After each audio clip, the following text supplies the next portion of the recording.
Eilinė diena rojui, važiuojam, nugaros treniruotė. Apšilimas padarytas, tai jau yra pusė treniruotės. Padariau 4 setus, iš vis labai lengvus, tokius iš vis, iš raumens.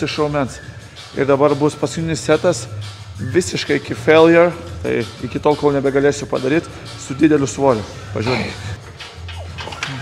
Laikai įsistatyti. O, dabar bus daug geriau. Gerai.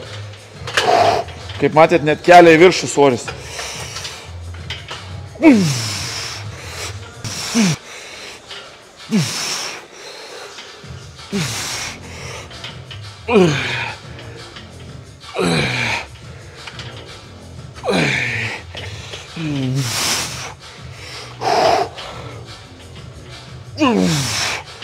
Op, ir kai nebegaliu, dar 5.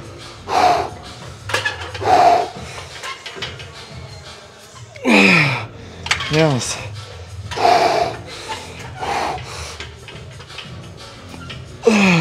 2.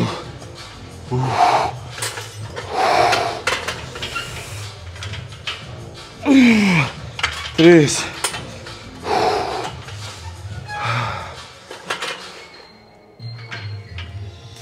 4. Paskutinis.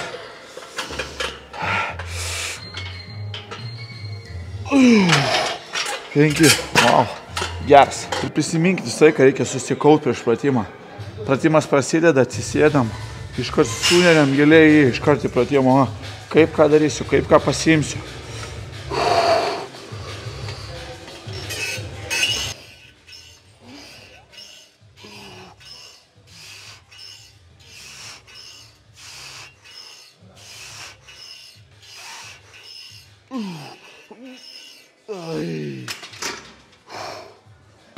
Sako, kaip pas tai tie sparnai tokie dideli ir krūtinė didelė, kaip tu jas užaugini, kaip tu jas darai. Tai turit suprasti, kuo daugiau jūsų nugara bus įtempta ir pečiai eis į vidų, to jūsų krūtinė bus mažesnė ir sparnai bus tokie užsirietę.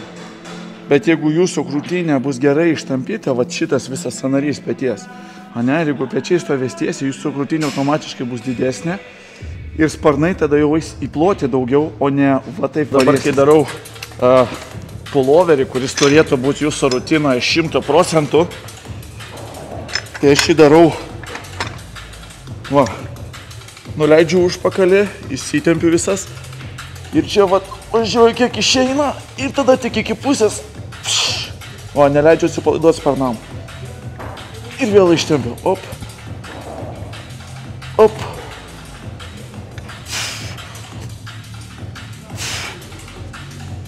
Tada einam iškart įtempimo pratimo vėl nugarai ir krūtinį. Tai pavyzdžiui, vienas tokių išsirečiam gerai. Ir truputį pasukam į vieną pusę, į kitą. Į vieną, į kitą. Apie 30 sekundžių palaikom, super. Ir viena iš pagrindinių problemų, vyrai, moterys, jūs nesitampat sporto salėje. Nedaro tempimo pratimų. Čia nėra tempimo pratimas. Čia nėra apšilimas.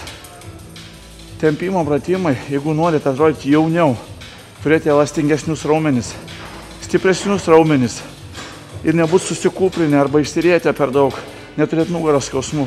Tempimo pratimai kiekvienam absoliučiai. Kiek yra maksimaliai svarbu nelinguoti, darant pratimus rankom ir taip toliau.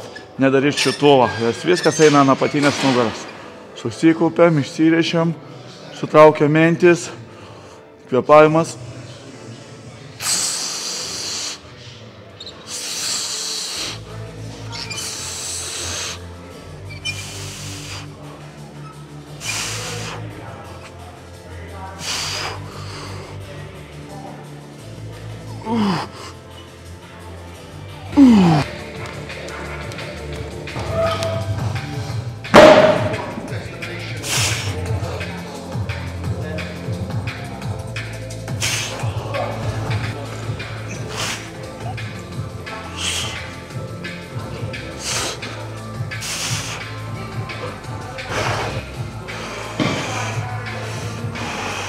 Jo, taip gan įdomu iš tikro, vat, šitą kelionę, vat pradėjau video kurti ir taip, tam, kad suprastumėt jo, tai vieną video susukti man pačioje pradžioje, pirmą savaitę kainavo iki 4-5 valandų.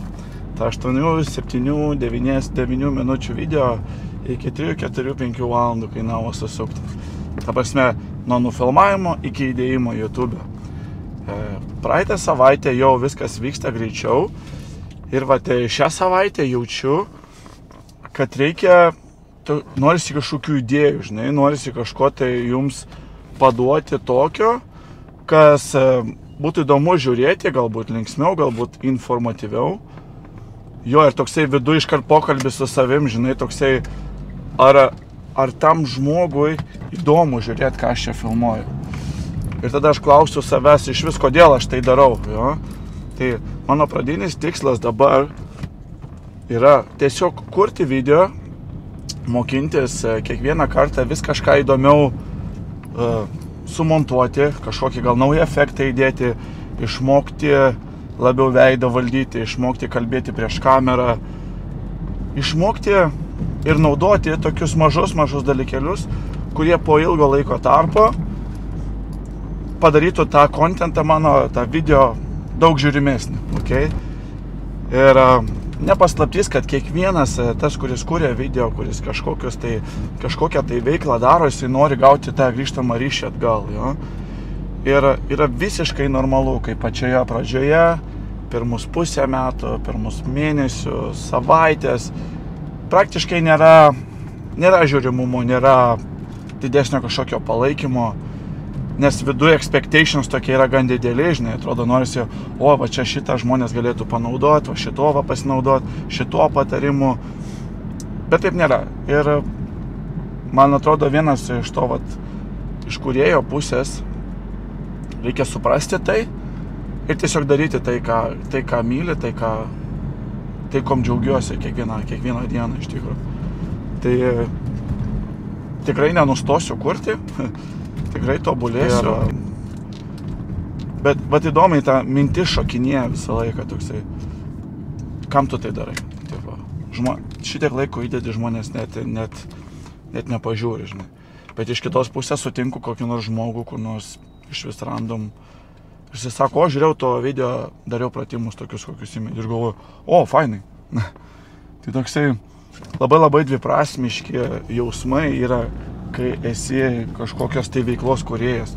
Prisimenu, kai tik pradėjau treniruoti, irgi toksai buvo jausmas, atrodo, nieks nenorės treniruotis pas mane ir panašiai. Bet tęsiau, dariau ir viskas sekasi. Kaip ir kiekvienas sėkmingas žmogus sako, ir iš patirties galiu sakyti, gaunas tik tada, kai kažką darom ir padarom iki galo.